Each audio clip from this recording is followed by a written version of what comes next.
Bonjour, ceci est la vidéo pour les terminales 2S3 pour le lundi 11 mai. On passe d'abord à la correction du 57 petit b. Donc on a toujours une variable aléatoire grand X qui suit la loi normale de paramètres mu et d'écart type au carré 0,16. Donc ici il s'agit de déterminer mu à 10 puissance moins 1 près pour que petit b, p de x supérieur à 5,6 soit égal à 0,5. Donc voici la résolution de cet exercice à l'aide d'une calculatrice moderne. Je parle des graphes 35 et des TI 83. Donc la première chose à récupérer ici, on a déjà parlé lors du 57A, c'est la valeur de sigma. Donc ici, je ne l'ai pas remarqué, mais ici, bien sûr, ça, c'est sigma carré. Donc forcément, ici, on va pouvoir dire que sigma est égal à 0,4. Avec une nouvelle calculatrice, on va donc dire que si x suit une loi normale, alors x moins mu sur sigma, lui, suit une loi normale centrée réduite.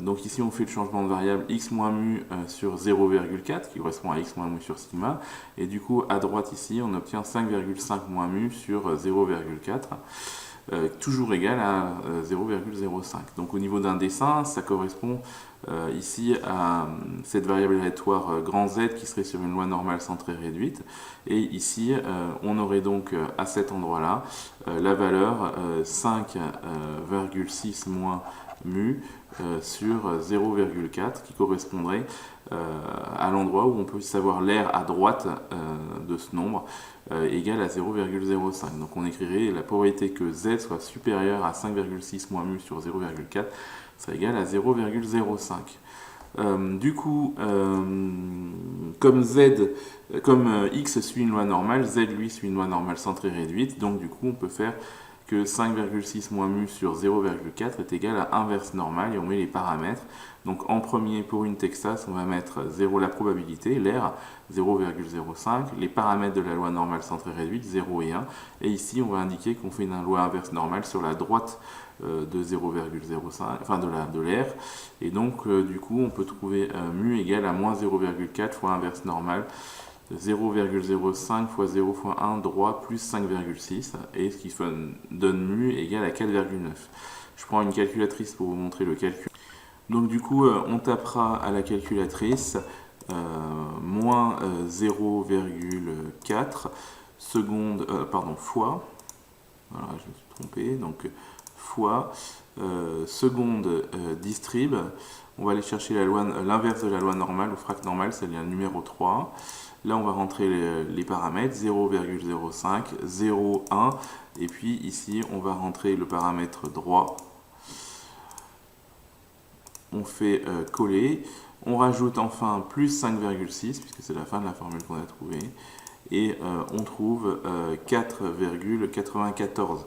Donc ici, dans le QCM, il fallait donc mettre le nombre à 2 chiffres après la virgule, donc ici on mettait 4,94 environ. Maintenant, pour les TI 82, la solution, cette fonction inverse normale ne pouvant être fait que à gauche, voici la méthode que vous pourriez employer. Donc ici, même chose, donc la probabilité que x soit supérieur à 5,6 est égale à 0,05, ça implique la probabilité que x soit plus petit que 5,6 est égale à 0,95, c'est-à-dire qu'on se place du côté gauche du dessin et qu'on regarde l'aire complémentaire à 0,05, on fait 1 moins 0,005 et on trouve 0,95. Du coup, on fait le même changement de variable, x moins mu sur sigma, et on obtient p de z inférieur à 5,6 moins mu sur 0,4 est égal à 0,95. Donc ici, à cet endroit, nous avons toujours le nombre 5,6 moins mu sur 0,4, et il s'agit de trouver l'inverse de la loi normale. Donc 5,6 moins mu sur 0,4 doit être égal à l'inverse de la loi normale, alors 0,95, 0,1, et puis dans les TI82 on n'est pas obligé de mettre gauche, je crois. Donc du coup on obtient mu égale moins 0,4 fois inverse normale, 0,95, 0,1, donc pas de paramètre gauche, plus 5,6, et puis vous trouverez exactement le même résultat. Voilà pour la calculatrice TI82. Nous passons maintenant à la correction du 58 petit b. Donc nous avons une variable aléatoire grand X qui suit la loi normale de paramètres 120 et sigma carré, et on doit déterminer sigma à 10 moins 1 près. Donc ici, petit b, on sait que la probabilité que x soit supérieur à 140 est égale à 0,05. Si on fait un petit dessin, ça revient donc ici, en considérant une loi, à trouver le moment où cette valeur est supérieure à 0,05. Mais comme x ne suit pas une loi normale centrée, ici on va avoir 120. Donc l'idée c'est de revenir à une loi normale centrée réduite grâce à un changement de variable. Donc le changement de variable c'est toujours le même, c'est x moins mu sur sigma. Donc ici x supérieur à 140 devient x moins 120 sur sigma supérieur à 140 moins 120 sur sigma. Grosso modo, on fait une soustraction par 120 sur les deux membres de l'inégalité, puis une division par sigma dont on sait qu'il est positif.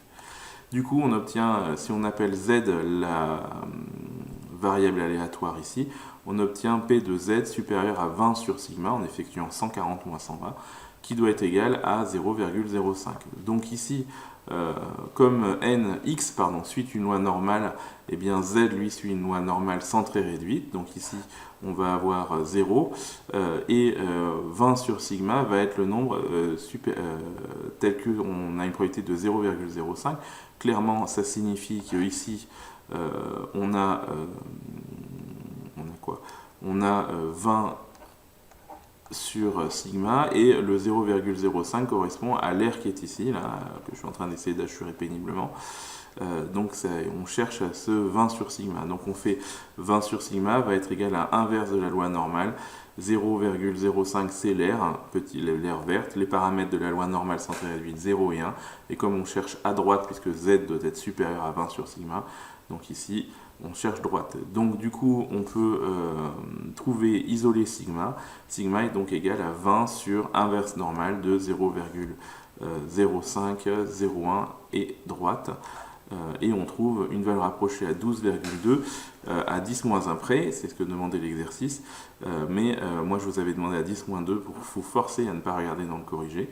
Donc du coup, vous allez trouver avec une calculatrice la chose suivante. Donc on tape 20 divisé par seconde distrib, on va chercher la loi normale.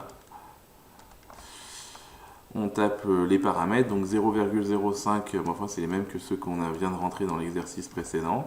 Donc ici on colle ça et on rajoute rien du tout, on tape entrée et on trouve 12,159, ce qui veut dire que à 10 moins 2 près ça fait 12,16.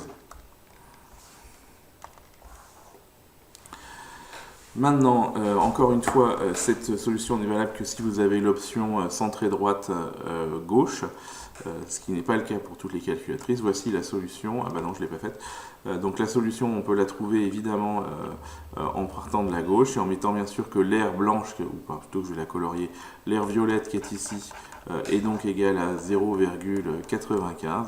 Et donc on dira que la probabilité que z soit plus petit que 20 sur sigma est égale à 0,95 et donc on fera 20 sur sigma est égal à inverse normale 0,9501 gauche et on trouvera le même résultat.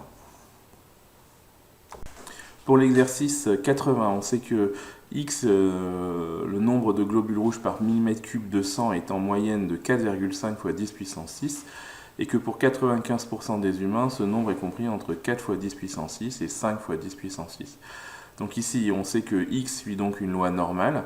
On sait que la moyenne correspond à l'espérance. Donc ici, le premier paramètre, c'est donc 4,5 fois 10 puissance 6. Et puis ici, on doit donc trouver sigma carré. Et la deuxième information que l'on sait, c'est que la probabilité que x soit compris entre 4 fois 10 puissance 6 et 5 fois 10 puissance 6 est égale à 0,95. Donc on peut déjà annoncer que comme x suit une loi normale, eh bien x moins espérance sur sigma, x moins mu sur sigma, lui, si on l'appelle cette variable aléatoire z, suivra une loi normale centrée réduite. Donc on fait le changement de variable. Si x est compris entre 4 fois 10 puissance 6 et 5 fois 10 puissance 6, eh bien x moins 4,5 fois 10 puissance 6 sur sigma va être compris d'une part entre 4 fois 10 puissance 6 moins 4,5 fois 10 puissance 6 sur sigma, et ici 5 fois 10 puissance 6 moins 4,5 fois 10 puissance 6 sur sigma. On effectue le calcul, 4 moins 4,5 ça fait moins 0,5 fois 10 puissance 6, Et 5 fois 10 puissance 6, moins 4,5 fois 10 puissance 6, ça fait 0,5 fois 10 puissance 6. Il est très important ici de remarquer quelque chose, c'est que les deux valeurs que vous obtenez ici et là doivent être des nombres opposés. Pour une loi normale centrée réduite, pour pouvoir utiliser le paramètre centre, il faut que z soit compris entre moins r et plus r. Donc ici, on a deux nombres opposés, donc c'est parfait. Donc on peut donc dire que 0,5 fois 10 puissance 6 sur sigma, c'est donc l'inverse de la loi normale avec les paramètres suivants. 0,95 qui est donc clair, 0,1 est centre, et donc on peut trouver sigma qui est égal à 0,5 fois 10 puissance 6 divisé par cette loi inverse normale, et on trouve sigma égale à 255 106, qu'on va bien sûr arrondir à l'unité près, puisque c'était ce qui est demandé dans le QCM, 255 107. À noter au passage que dans le corrigé du livre, on parle en nombre de millions, et donc du coup, en nombre de millions, il trouve 0,255, ce qui est très approximatif par rapport aux unités de l'énoncé.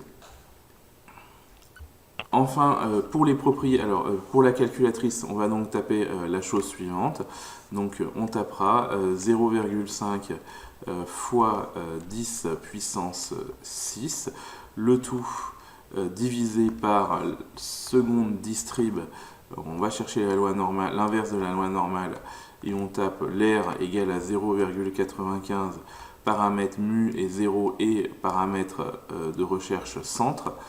Ce qui fait que du coup, on valide sur entrée, on appuie, et on trouve moins sigma et plus sigma, hein, puisque ici on est entre deux valeurs, donc on trouve 255 106,7, et donc on a bien arrondi à 255 107. Pour les calculatrices qui n'ont pas le paramètre centre, comment fait-on? Alors, comment fait-on? Je vais faire un petit dessin, disons, je vais essayer de me trouver une place. Donc pour les TI 82, on repart de l'endroit où on a trouvé Z, donc la loi qui suit la variable aléatoire qui suit une loi normale centrée réduite. Donc ici, si on fait un dessin, donc on va dessiner cette loi normale centrée réduite à peu près au pif, un peu comme ça. Voilà, hop. Donc qu'est-ce que ça signifie que la probabilité que Z soit compris entre moins 0,5 fois 10 puissance 6 et 0,5 fois 10 puissance 6 sur sigma, et que ça vaut 0,95, ça signifie que concrètement, vous avez donc une valeur qui est ici, qui est moins 0,5 fois 10 puissance 6 sur sigma, que vous avez la valeur symétrique qui est donc 0,5 fois 10 puissance 6 sur sigma, que l'ensemble de l'air qui est compris entre ces deux nombres vaut 0,95, et donc il vous faut obligatoirement une loi à gauche. Donc le plus simple, c'est de dire que forcément les deux zones que je vais colorier ici, c'est ce qui manque à 1, donc ici c'est 0,05 mis ensemble, hein, donc cette partie-là et cette partie-là mis ensemble, ça fait 0,05, et que donc du coup on peut en déduire que la probabilité que Z soit je vais l'écrire comme ça, que Z soit plus petit que moins 0,5 fois 10 puissance 6 sur sigma, et bien c'est égal à la moitié de 0,05, puisqu'ici les deux parties jaunes sont symétriques, donc la moitié de 0,05, ça fait 0,025. Et donc du coup, on peut donc dire que moins 0,5 fois 10 puissance 6 sur sigma est égal à inverse normale de 0,025, 0, 1, sous-entendu gauche, puisque ici c'est forcément sous-entendu dans ce cas-là. Et donc ça veut dire que sigma, alors sigma, la valeur à gauche, ici, hein, va être égal à moins 0, à inverse normale, non, à moins 0,5 fois 10 puissance 6 sur l'inverse de la loi normale, 0,025, 0,1. Donc avec une calculatrice, on tapera donc moins 0,5 fois 10 puissance 6, le tout divisé par seconde distrib, inverse de la loi normale, comme ceci. 0,025 c'est non clair, mu c'est 0 et sigma c'est 1. Le left, bien sûr, vous n'avez pas à le mettre, puisque dans les TI82 il est sous-entendu et il n'y a que cette option là. Du coup, quand on calcule cela, on trouve sigma égale 255 107 en arrondissant. Donc on retrouve la valeur de sigma attendue, donc 255 107 à l'unité près.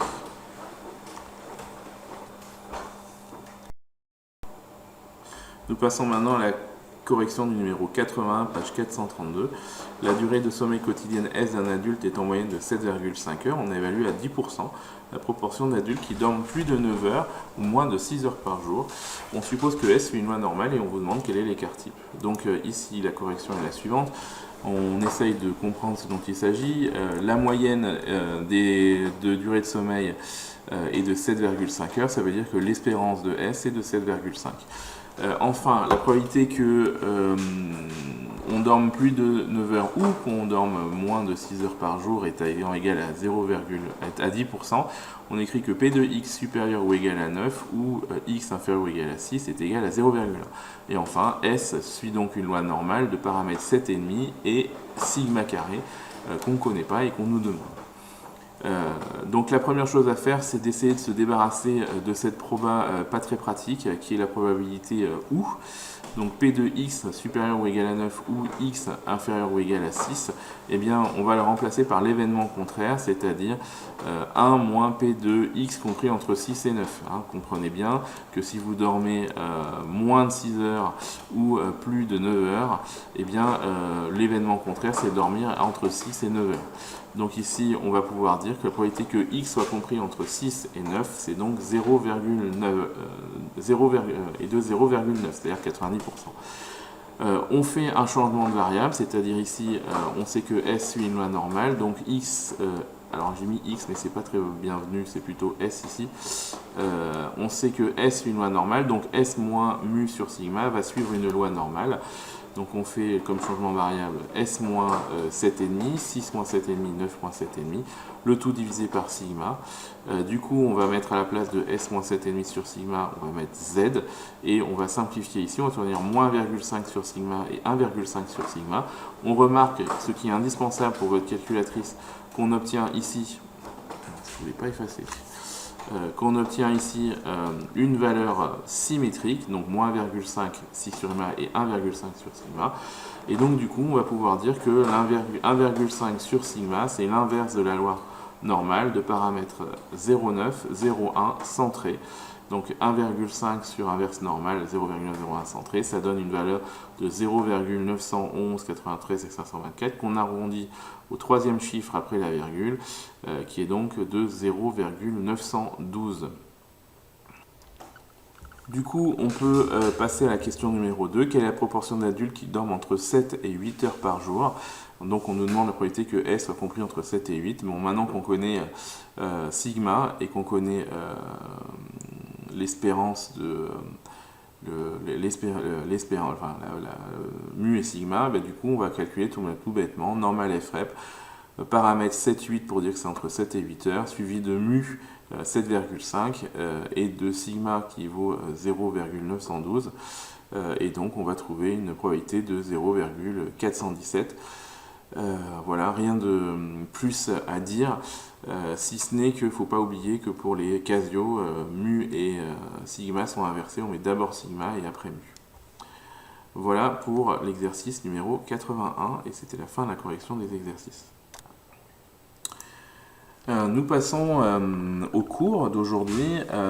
Donc là, on a fini à peu près les exercices, on va dire classiques sur la loi normale, et nous allons passer à des exercices un peu plus complexes qui vont mélanger probabilité discrète et probabilité continue.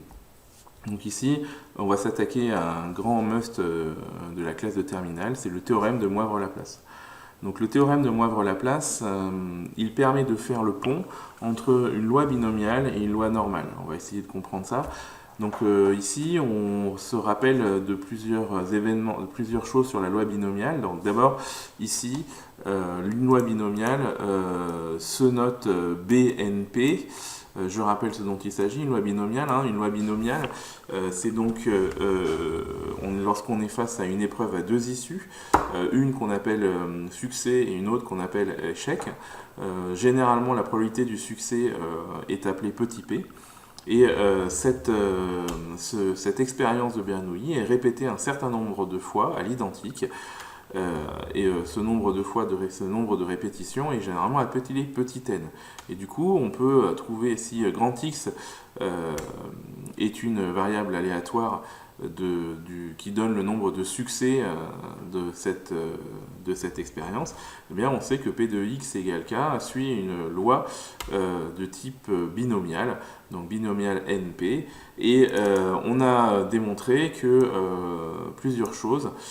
L'espérance de cette loi binomiale s'écrit n fois P, et que l'écart type de cette loi binomiale, c'est racine carrée de n fois p fois 1 moins p. Donc grosso modo, le nombre de répétitions multiplié par la proba du succès multiplié par la proba de l'échec. Et donc le théorème de Moivre-Laplace qui est admis dit la chose suivante. Il dit que dans certaines conditions, qu'on va expliciter après, que si n est un entier naturel non nul et que si p appartient à 0,1, et bien si x suit une loi si x qui est une variable aléatoire discrète qui suit une loi binomiale BNP, alors la variable aléatoire z qui est égale à x moins espérance de x sur sigma, donc vous reconnaissez le changement de variable qu'on a fait dans les exercices qu'on vient de corriger, et bien que cette nouvelle variable aléatoire peut être approchée par une loi normale centrée réduite du type n01. Donc ici, il s'agit donc d'une loi z, comme z dépend de x étant une loi discrète, z est donc une loi discrète. Mais cette loi discrète peut être approchée par une loi continue, qui elle est une loi normale centrée réduite. Et puis, du coup, pour deux nombres petits a et petit b tels que a soit plus petit que b, on aura donc la probabilité que z soit compris entre a et b quand n tend vers l'infini est égale à l'intégrale entre a et b de 1 sur racine de 2pi exponentielle moins x au carré dx. Alors ça veut dire quoi? Ça veut dire que la probabilité de la variable aléatoire z, si elle est comprise entre deux valeurs a et b, si le nombre de répétitions est considéré comme infini, et bien c'est égal à l'intégrale entre a et b de 1 sur racine de 2pi exponentielle moins x au carré dx. Là, vous reconnaissez bien sûr la fonction de densité d'une loi normale. Donc ce théorème est admis, mais on va quand même essayer de l'expliquer d'un point de vue juste graphique. Tout simplement, c'est qu'en fait, une loi binomiale qui est en bleu ici suit parfaitement le tracé d'une loi normale qui est en rouge. Donc si vous regardez le dessin, ici vous remarquez que pour la loi qui est en bleu, il y a 1, 2, 3, 4, 5, 6, 7, 8, 9, 10, 11, 12, 13, 14, 15, 16, 17. Il y a 17 colonnes qui correspondent chacune à des valeurs. Donc ici, clairement, nous avons un nombre fini de valeurs, ce qui est conforme à l'idée qu'on se fait d'une loi discrète, puisqu'on peut, dans une loi discrète, on va calculer P de x égale 1, P de x égale 2, P de x égale 3, P de x jusqu'à P de x égale 30, par exemple. Et donc ici, l'idée c'est que si n devient très grand, donc on va donc avoir x compris entre 0 et n, et bien du coup, si n devient très grand, le nombre de petites marches ici va augmenter, et donc plus les marches vont être petites, plus on va se rapprocher du tracé de la loi normale. Et donc ici, on va donc être tout à fait clair, on dira que l'approximation peut être réalisée à certaines conditions, c'est-à-dire qu'il faudra forcément que le nombre de marches soit suffisant, donc ici il faudra absolument que n soit supérieur ou égal à 30, et puis il faudra aussi que n fois p soit supérieur ou égal à 5, et n facteur de 1 moins p soit lui aussi supérieur ou égal à 5. Donc attention, le théorème de Moivre-Laplace nécessite, avant de pouvoir être utilisé, que vous vérifiez que l'approximation peut être réalisée. Et donc, il va falloir vérifier que donc n supérieur à 30, np supérieur à 5 et n facteur de 1 moins p supérieur à 5. Voyons maintenant comment ça se passe dans un exercice. Donc, nous allons tenter d'appliquer le théorème de Moivre-Laplace. Donc, soit x, l'énoncé est donc soit x une variable aléatoire qui suit une loi binomiale dont le paramètre est n égale 1000, donc on imagine 1000 répétitions, et la probabilité du succès, c'est 0,3. Calculer P de x inférieur ou égal à 320. Alors il y a plein de façons de faire ça. Bien sûr, vous avez vos calculatrices qui vous permettent d'avoir ça de façon discrète, mais là, l'idée, c'est d'essayer d'utiliser le théorème de Moivre-Laplace. Donc, en premier lieu, pour pouvoir utiliser le théorème de Moivre-Laplace, il vous faut connaître l'espérance et sigma, puisque ce sont eux qui vont servir à faire le changement de variable. Donc, je rappelle que l'espérance d'une loi binomiale, c'est n fois p, et donc on fait 1000 fois 0,3, ça fait 300. Sigma, l'écart type, lui, est égal à racine carrée de n facteur de p facteur de 1 moins p. Donc là, pareil, formule à connaître sur une loi binomiale. Et donc, ça fait racine carrée de 1000 fois 0,3 fois 1 moins p, ça fait 0,7, 1 moins 0,3. Et donc ici, on obtient environ 14,5. Du coup, comme n est supérieur à 30, puisque n est égal à 1000, comme n fois p est supérieur à 5, puisqu'il vaut 300, et que n facteur de 1 moins p qui vaut 1000 fois 0,7, c'est-à-dire 700, est lui aussi supérieur à 5, on peut utiliser le théorème de Moivre-Laplace. Et donc on peut affirmer que la loi z, qui est égale à x moins espérance de x sur sigma, c'est-à-dire x moins 300 sur 14,5, peut être approchée par une loi normale centrée réduite. Donc du coup, la probabilité que x soit inférieur ou égal à 320, on effectue un changement de variable, ça veut dire que on obtient, alors je vais agrandir un peu pour pouvoir écrire, on obtient ici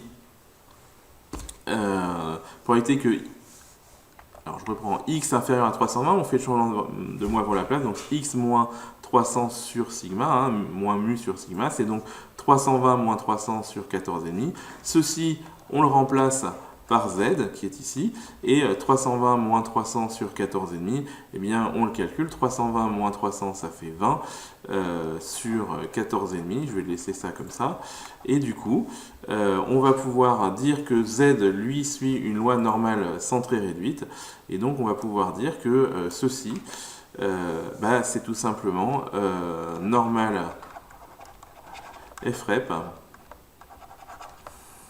de, z est plus petit que 20 sur 14,5, c'est-à-dire on part à moins l'infini, moins 10 puissance 99, 20 sur 14,5, et puis 0 et 1 pour les Texas et 1 et 0 pour les Casio.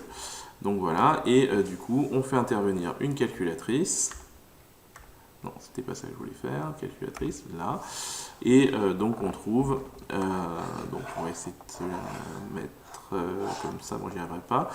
Donc seconde distrib, normal frep, donc ça correspond à la fonction normale cd dans ma calculatrice, moins 1 fois 10 puissance 99.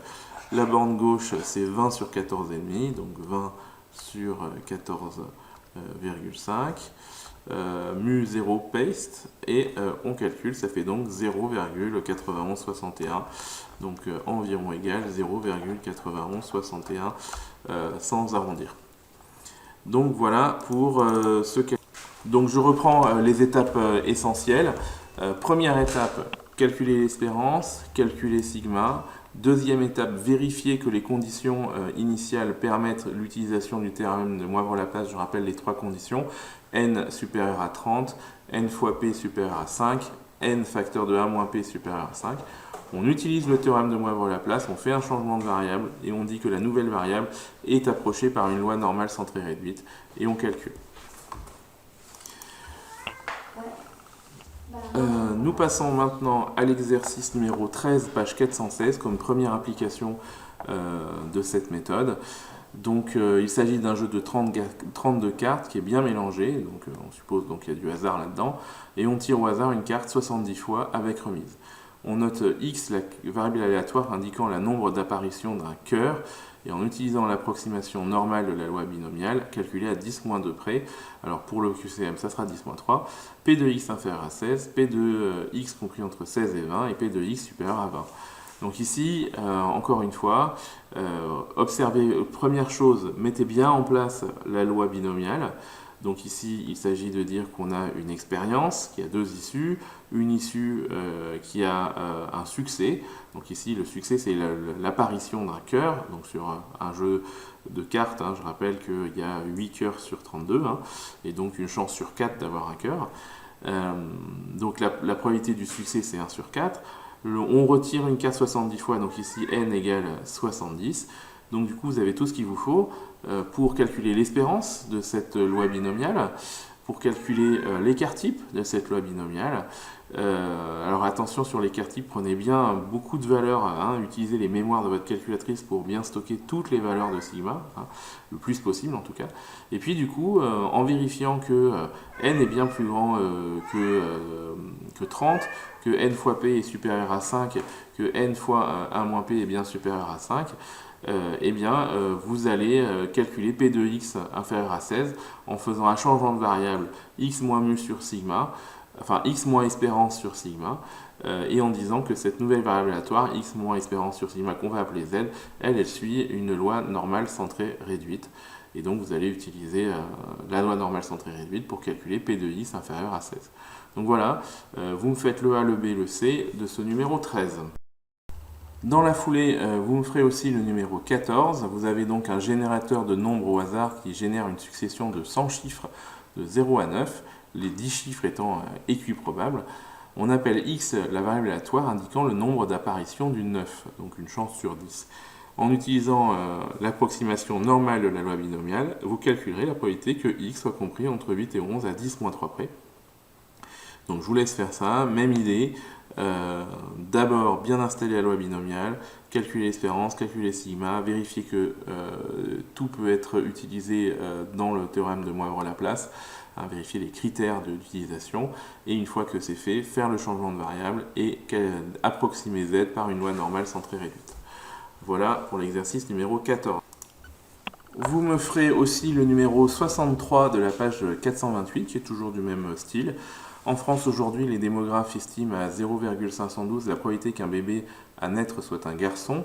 Sur une année, on prévoit 820 000 naissances environ. Et quelle est la probabilité que parmi 820 000 nouveau-nés, le nombre de garçons dépasse 420 000 ? Donc ici, on cherche P de x supérieur à 420 000. Évidemment, vous ferez une approximation de la loi normale, la loi binomiale, par une loi normale dans cet exercice. Je vous laisse trouver le résultat avec une précision à 10-4 près.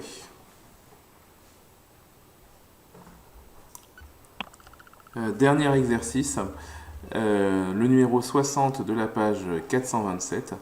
On estime à 16% la proportion de gauchers dans une population. On choisit dans cette population 900 personnes au hasard avec remise.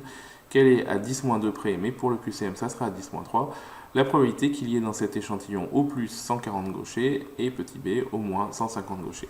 Voilà, vous avez votre travail pour demain. Bon courage et puis à demain.